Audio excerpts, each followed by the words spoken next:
Hello बच्चों, तो यहाँ क्वेश्चन दे रखा है, इसमें बोला था द रिलेशन बिटवीन लेमडा, जो कि बच्चों डी के कांस्टेंट होता है, और ये टी हाफ मतलब कि हाफ लाइफ पीरियड होता है ना, एज, ठीक है। जहाँ पे बोल रखा है टी हाफ, अगेन वही मैंने बताया हाफ लाइफ है, और लेमडा क्या आपका डी के कांस्टेंट है, ठीक है।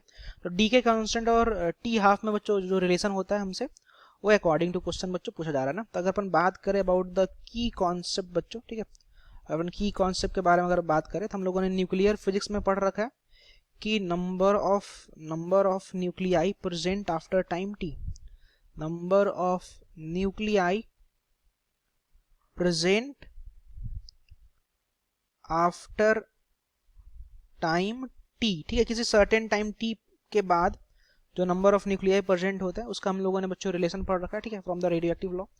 तो उसके बारे में अपन पहले डिस्कस कर रहे होंगे, ठीक है। फिर प्लस में बाद में अपन ये जब डिस्कस कर लेंगे तो उसके बाद अपन बात करेंगे बच्चों about the half life period, ठीक है।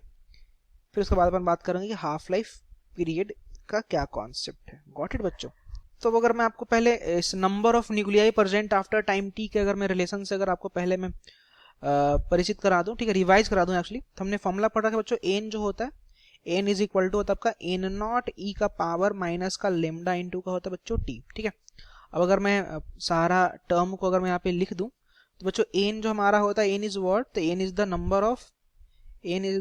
Number of nuclei present after time T, ठीक है। किसी टाइम टी पे, ये जो टाइम टी दे रखा है ना यहाँ पे, तो टाइम टी के बाद जो आपका नंबर ऑफ न्यूक्लियाई प्रेजेंट है उसका वैल्यू कौन बताता है, एन बताता है, ठीक है। अगर एन नॉट क्या होता है, तो एन नॉट होता है आपका इनिशियल नंबर ऑफ न्यूक्लियस, ठीक है, initial number of nucleus, got it. और तो बच्चों जो लास्ट टर्म हमारा जो लेमडा है, लेमडा इज व्हाट, तो lambda is here decay constant, lambda को अपन बोलते हैं डीके कांस्टेंट, ठीक है। अब यहाँ पे बात करें अगर हल्का सा अगेन, अब थोड़ा चर्चा कर लेते हैं कि हाफ लाइफ का क्या कॉन्सेप्ट है। तो जो हाफ लाइफ ये होता है ना, कि हाफ लाइफ का जो मेनली जो डेफिनेशन होता है कि किसी भी न्यूक्लियस को आधा डीके होने में जो समय लगता है बच्चों, उसको अपन कहते हैं हाफ लाइफ, ठीक है। तो आप ऐसा कह सकते हो, time taken to decay half of the amount, ठीक है। आधा अमाउंट को डीके होने में जो समय लगता है बच्चों, उसको अपन क्या कहते हैं, हाफ लाइफ कह रहे होते हैं, ठीक है। तो जैसे मान लो ना कि अगर मैं बात करूं, जैसे यहाँ पे हमने इनिशियली कितना ले रखा है, एन नॉट ले रखा है, ठीक है। तो अगर मैं बोलूँ कि इनिशियली अगर मेरे पास कितने नंबर ऑफ न्यूक्लियस है, तो एन नॉट है, तो मैं क्या बोलूंगा, ये एन नॉट जब डीके होकर के क्या हो जाए, एन नॉट डीके होकर के अगर एन नॉट बाई टू हो जाए, ठीक है। डीके हुआ, डीके कितना हो गया, एन नॉट बाई टू हो गया, तो बचेगा कितना बच्चों, तो बचेगा भी तो एन नॉट बाई टू ही, ठीक है। एन नॉट आपका इनिशियल में था, N not by two decay हुआ, एन नॉट बाई टू मैं यहाँ पे लिख दे रहा हूँ, ये क्या हुआ, डीके हुआ, तो डीके होने के बाद बचेगा कितना, तो एन नॉट बाई टू आपका रिमेनिंग रह जाएगा, गॉट इट।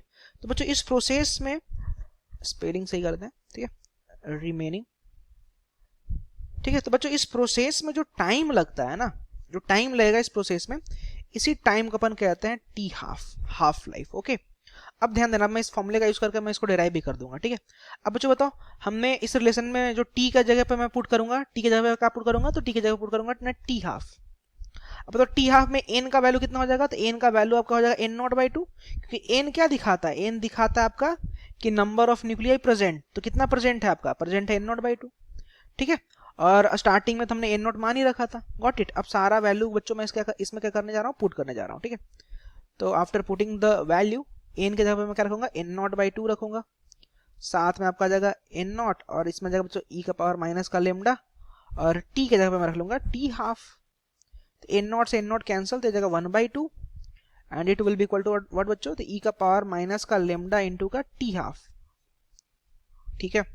हम लोगों ने लॉग का प्रॉपर्टी पढ़ रखा है, तो बस वही लॉग का प्रॉपर्टी बच्चों यहाँ पे यूज करने जा रहा है, ठीक है। दोनों साइड में क्या करने जा रहा हूँ, दोनों साइड में लॉग लेने जा रहा हूँ। तो बच्चों अगर मैं लॉग लूंगा तो जगह एल वन बाई टू आ जाएगा, और इधर आपका आ जाएगा इस इधर अगर इस साइड में अगर लॉग लेंगे, तो सिंस आपका ई है ना, जो यहाँ पे बेस जो है आपका वो क्या है, ई है, तो ई और ई मिलके हो जाएंगे वन, तो आपका बच जाएगा माइनस का लेमडा, और साथ में आपका जाएगा बच्चों को टी हाफ, जस्ट हमने लॉग का प्रॉपर्टी यूज किया, ठीक है।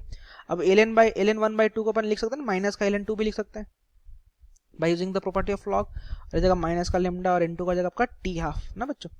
तो अपन फाइनली अगर अपन यहाँ पे देखें तो माइनस और माइनस प्लस, और तो यहाँ से जो टी हाफ आ जाएगा, it will be equal to what, तो T half will be equal to ln2 upon lambda के बराबर, ठीक है। तब अगर हम यहाँ से देखें तो जो फर्स्ट नंबर का ऑप्शन है बच्चों आपका ये करेक्ट है ना। Thank you.